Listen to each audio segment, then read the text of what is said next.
அனைவருக்கும் வணக்கம். இன்றைய தகவல் ரித்தன்யா கேஸ் அப்டேட் பற்றி இன்னைக்கு என்னன்னு தெரிஞ்சுக்கலாம். 26 ஜூலை முக்கியமான தகவலுங்க.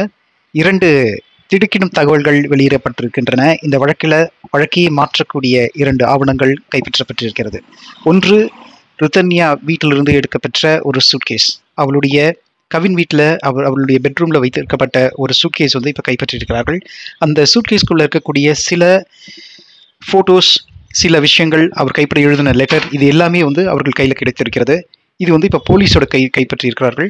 போலீஸ் வந்து அதை புலன் விசாரணையில் கோர்ட்டுக்கு அதை தெளிவாக மறைமுகம் இல்லாமல் அதை கோர்ட்டுக்கு சமர்ப்பிக்கணும் என்பது எங்களுடைய வேண்டுகோள். சிபிஐக்கு இந்த கேஸ் போகணுங்கிறது தான் இறைவனுடன் நாங்கள் பிரார்த்தனை செய்து கொண்டிருக்கிறோம். ஏன்னா இது வந்து சட்ட ஒழுங்குக்கு உட்பட்ட இவ்வளவு பெரிய ஒரு புலன் விசாரணையில் எந்த விதமான அசம்பாவிதமும் நடந்துடக்கூடாது. அதாவது கவின்குமார் குடும்பத்தினர் அரசியல் செல்வாக்கு படைத்தவர்கள் என்று எல்லாருக்கும் தெரியும். மேலும் காங்கிரஸ்ல அவர்களுக்கு தொடர்பு இருந்ததாக அவர் தாத்தா அவர் வந்து காங்கிரஸ்ல இருந்ததாக எல்லாருக்குமே சொல்லியிருக்கிறாங்க.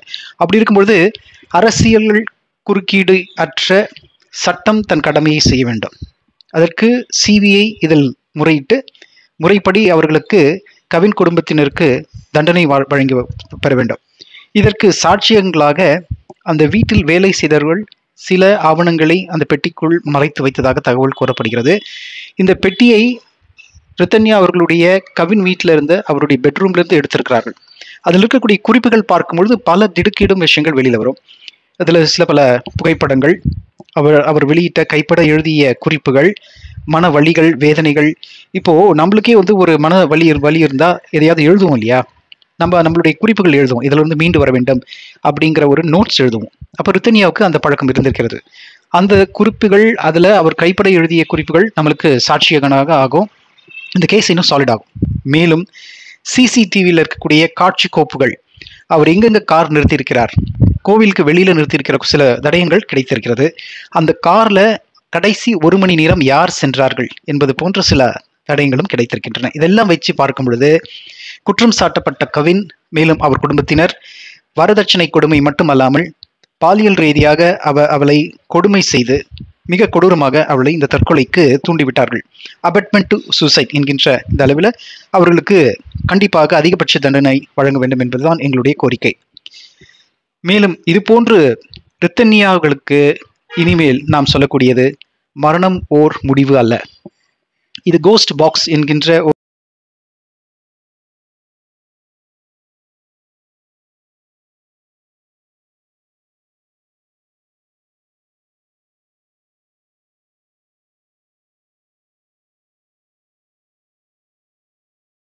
ஒரு கருவியை வைத்து ஒரு அன்பர் பேசியிருக்கிறார். மிகவும் ரித்தன்யா வருத்தப்படக்கூடிய நிலையில தான் இருக்காங்க இப்போ, ஆன்மா நிலையில. இது ஏன் செய்தேன் என்று கூட சொல்லியிருக்கிறார்கள். வேற வழி தெரியல, அப்போ அந்த டைம்ல வேற வழி தெரியல, அவ்வளவு துன்பங்கள், நான் தூங்கவே இல்லை என்றெல்லாம் சொல்லியிருக்கிறார்கள். ஃபாரின் கண்ட்ரில ஒருத்தர் வந்து ஸ்பிரிட் பாக்ஸ் என்று வைத்து அந்த அலை கருவியை வைத்து பேச முற்பட்டார். அதில் வந்து அவர்கள் குறிப்பிட்டு சில சொல்லியிருக்கிறாங்க, வெரி ப்ராப்ளமேட்டிக், ரொம்ப கஷ்டப்பட்டேன் பிகாஸ் ஆஃப் கவின் என்று சொல்லியிருக்கிறார்கள். மாமியார் தான் வந்து உங்களுடைய மதர்-இன்-லா தான் காரணமா என்று சொன்னதுக்கு கவின் தான் டைரக்டா அவங்க குறிப்பிட்டிருக்காங்க. அப்போ நம்ம சொல்றது வந்து கவினை தூண்டி விட்டது அவங்க மாமியார் தாங்க, அவங்க அம்மா தான். கவினுடைய தாயார் அவர்களும் ஈஸ்வரமூர்த்தி அவருடைய தந்தையாரும் அவளை கொடுமைப்படுத்து, வேதனைப்படுத்து, பணக்காரி என்கின்ற அவளுக்கு எந்த விதமான எண்ணமும் வரக்கூடாது, அடிமைப்படுத்து, இப்படி அடிமைப்படுத்துவதன் மூலமாக அவளை கைப்பற்றி அவளை ஒரு புழு பூச்சியாக உபயோகம் செய்து நமக்கு வேண்டுவன பொருளை காப்பாற்றிக் கொள்ள முடியும், கைப்பற்ற முடியும் என்கின்ற ஒரு பிளான்டு ஆக்டிவிட்டி. இதுல ஒரு குறிப்பும் ஒரு தனியாக கொடுத்துருக்காங்க. நல்லா கவனிச்சிருந்தீங்கன்னா அவங்களுடைய கடைசி வாக்குமூலத்துல சொன்னது, அம்மா இவர்கள் எல்லாம் பிளான் செய்துதான் வந்திருக்கிறார்கள். திருப்பூர்லேயே பெரிய பிஸ்னஸ்மேன் யாரு, அங்க இருக்கக்கூடிய பெண் யாரு, அவர்களுக்கு இருக்கக்கூடிய பண வலிமை எவ்வளோ, அரசியல் செல்வாக்கு என்ன இருக்கிறது, நம்மளுக்கு ஈக்குவல், நம்மள ஏதாவது கவுண்டர் பண்ண முடியுமா, இதெல்லாம் பார்த்து தாங்க அவங்க வந்து திட்டமிட்ட இந்த ஒரு சதியை செய்திருக்கிறார்கள், இந்த நாடகத்தை அரங்கேற்றிருக்கிறார்கள். இப்போ ரித்தன்யாவை கடைசியில் அவர்கள் எப்படியும் வந்து கொலை செய்திருப்பார்கள், இது நேரடியாக செய்திருப்பார்கள். ஆனால் இந்த குழந்தை அவருடைய இம்சை தாங்க முடியாமல் தன்னையே தான் மாய்த்து கொண்டாள். அந்த இறப்புக்கு ஒரு நீதி வேண்டும், நியாயம் வேண்டும், மக்களுக்கு நீதி தெரிய வேண்டும்.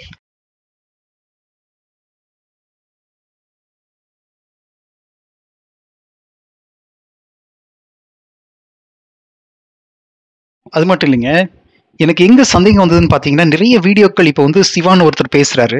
கவினுடைய வீட்டு குடும்பத்தினரை பற்றி சாதகமாக பேசுகிறார்கள். கவின் மிகவும் நல்லவர். கல்லூரியில் நாம் விசாரித்தபோது, அவர் நல்லவர் என்றெல்லாம் பொய் சொல்லுகிறார்கள். பொய்யாக இப்படி பேசி வருகிறார்கள்.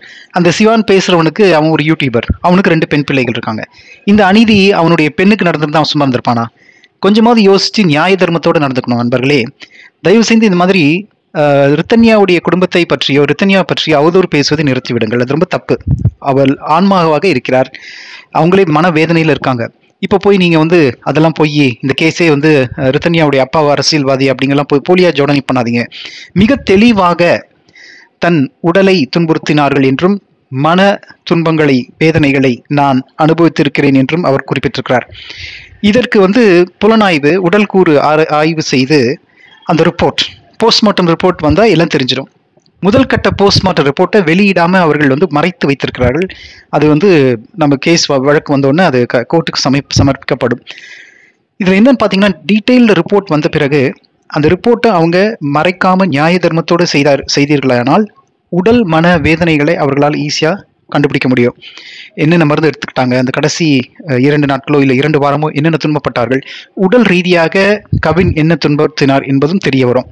அப்படி தெரியும் பொழுது நமக்கு வந்து அந்த அவர்கள் சொன்ன அந்த கடைசி வாக்குமூலத்துக்கு ஒரு ப்ரூஃப் கிடைக்கும். ப்ரூஃப் கிடைச்சதுன்னா அந்த எவிடன்ஸ் வச்சு நம்ம இந்த கேஸை நம்ம ஈஸியாக தீர்ப்பு வழங்க முடியும். அதை உடைப்பதற்காகவே கவினை பற்றி நல்லவன் என்று அவர்களுக்கு முரண்பாடான கருத்துக்களை யூடியூபுக்கு காசு கொடுத்து செய்து வருகிறார்கள். இதுவும் தவறு. மேலும் அவரை வந்து எந்த விதமான தடையும் இல்லாமல் வீட்டில் இருக்கக்கூடிய தடைகளை அழிக்கிறதுக்கான முற்படுகிறார்கள். இந்த காரை நாங்கள் கேட்கவே இல்லை என்று வேற பொய்யா சொல்கிறாங்க.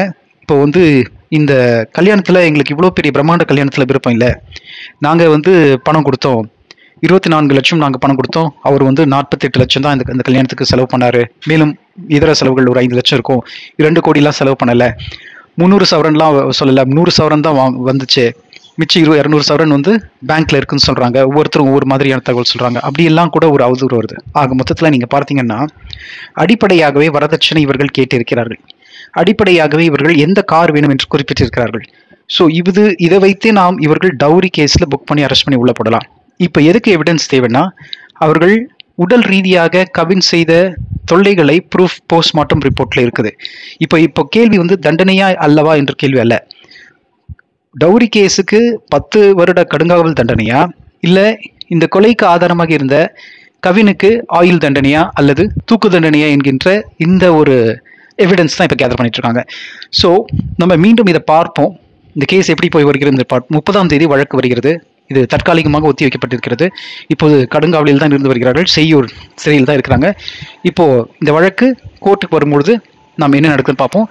மேல்முறையீடு செய்து ஹைகோர்ட்டில் அவர்கள் ஜாமீனுக்கு அப்பீல் செய்திருக்கிறார்கள். இப்போ வந்து அந்த அப்பீலை வந்து ஆராய்ச்சி செய்த ஜட்ஜு பப்ளிக் சென்டிமெண்ட் கொஞ்சம் பார்ப்பாரு, சில எவிடன்சஸ் பார்ப்பாரு. இந்த லாஸ்ட் அவர்கள் சொன்ன ரித்தன்யா அவர்களுடைய வாக்குமூலத்தையும் கேட்டிருக்கிறாரு.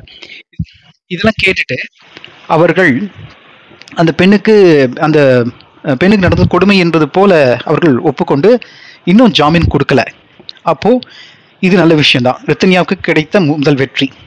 ஜாமீன் கொடுக்கக்கூடாது என்று ஒரு வழக்கு ரித்தன்யாவுடைய அப்பா திரு அண்ணாதுரை அவர்களும் மேலே வந்து மனு போட்டிருக்கிறாரு. பார்ப்போம். எப்பொழுதுமே சட்டம் தன் கடமையை செய்ய வேண்டும். நியாய தர்மம் ஜெயிக்க வேண்டும். அதர்மம் ஜெயிப்பது போல தெரிந்தாலும் தர்மமே கடைசியில் வெல்லும். இது வந்து கிருஷ்ண பரமாத்மா அர்ஜுனனுக்கு சொன்னது. இதுதான் எனக்கு கிடைக்கிற ஒரு மன தைரியம். தர்மத்தின் வாழ்வுதனை சூதுக்கவும், ஆனால் இறுதியில் தர்மமே வெல்லும் என்றான் கிருஷ்ண பரமாத்மா. அவருடைய இந்த வார்த்தைகள் தான் எனக்கு, இந்த கீதோபச்சாரத்தில் இருக்கக்கூடிய இந்த வார்த்தைகள் தான் எனக்கு வந்து மீண்டும் மீண்டும் இந்த வழக்கில், இது ஒரு பெண்ணுக்கான வழக்கு இல்லை, இது ஒட்டு